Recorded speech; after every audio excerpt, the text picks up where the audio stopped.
News, सच जरूरी है।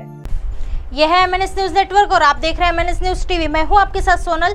तो आइए देखते हैं आज की कुछ खास खबरें। यह खबर जलगांव से सामने आ रही है। एकनाथ खड़से की उपस्थिति में बोड़वाड़ कृषि उपज मंडी समिति के चुनाव प्रचार अभियान का शुभारंभ किया गया।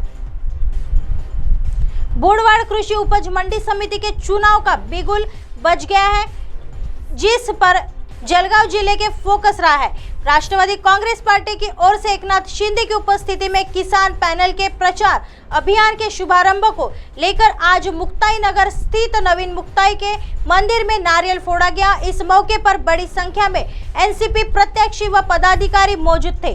बोड़वाड़ कृषि उपज मंडी समिति में मुक्ताई नगर और भूसावल के कुछ गांव शामिल है। इस चुनाव में एनसीपी के वरिष्ठ नेता एकनाथ खड़से और शिंदे गुट के मुक्ताई नगर विधायक चंद्रकांत पाटिल की प्रतिष्ठा दाव पर है। आज बोळवड कृषी उत्पन्न बाजार समितीमध्ये आमच्या शेतकरी पॅनलच्या माध्यमातून प्रचाराचा नारळ फोडलेला आहे। गेले 25 वर्ष झाले ही कृषी उत्पन्न बाजार समिती आमच्या ताब्यामध्ये आहे आणि आताही निश्चितपणे कृषी उत्पन्न बाजार समितीमध्ये मतदारांचा आम्हाला चांगला प्रतिसाद मिळेल अशी माझी अपेक्षा आहे। या कृषी उत्पन्न बाजार समितीच्या निवडणुका होऊ नये असा अनेकांनी प्रयत्न केला।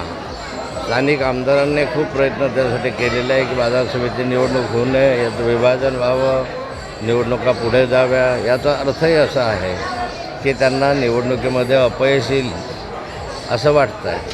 म्हणजे त्यामुळे त्या अपयशाच्या भीतीमुळे ते निवडणुका पुढे ढकलण्याचा प्रयत्न करत आहेत। परंतु मला माहिती आहे की या मतदारसंघातला नागरिक हा आमच्या पाठीशी आहे आणि निवडणुकीमध्ये निश्चित आमचे सर्व उमेदवार प्रचंड मताधिक्याने निवडून येतील। आइए बढ़ते हैं अगली खबर की तरफ। यह खबर जलगांव से सामने आ रही है। देश भर में बढ़ रहा जातिगत तनाव, अतीक अहमद और भाऊ की हत्या पर एकनाथ खड़से की प्रतिक्रिया।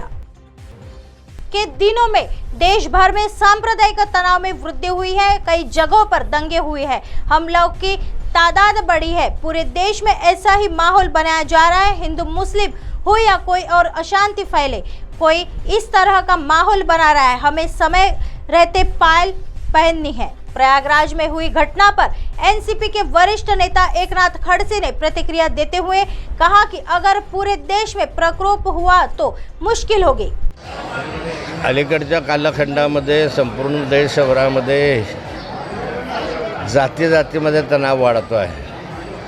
बऱ्याच ठिकाणी दंगली झालेल्या, एक हल्ल्यांचे प्रमाण वाढलेले आहे। देशभरामध्ये एक प्रकारचं वातावरण असं निर्माण केलं जात आहे। तर हिंदू मुस्लिमांचं असेल का अन्य असेल की अशांतता पसरली पाहिजे अशा स्वरूपाचं वातावरण कुणीतरी निर्माण करतं। हे वेळीच आपल्याला याचा पायबंद घातला पाहिजे, अन्यथा देशभरच याचा जर अशा रीतीने उद्रेक झाला तर पुढे आवरणं कठीण जाईल। आइए बढ़ते हैं अगली खबर की तरफ। सरकार तो बीजेपी की बननी है, पायलट गहलोत विवाद पर बोले अमित शाह।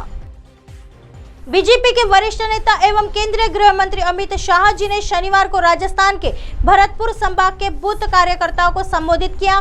इसके चलते शाह जी ने कांग्रेस नेता सचिन पायलट एवं राजस्थान के सीएम अशोक गहलोत के बीच चल रही तानातानी पर भी कटाक्ष किया। अमित शाह जी ने कहा, भैया काहे को लड़ रहे हैं, सरकार तो बीजेपी की बन रही है तो चीज है ही नहीं, उसके लिए लड़ रहे हैं।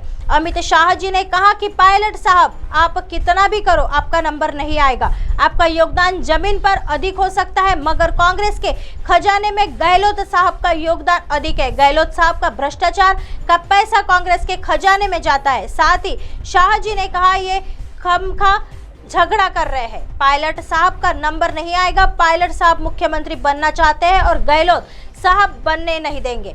केंद्रीय गृह मंत्री अमित शाह जी ने कहा कि इस सरकार में सुनियोजित दंगे हुए थे, वोट लेने के लिए उच्च न्यायालय में ढंग से अपील नहीं की गई।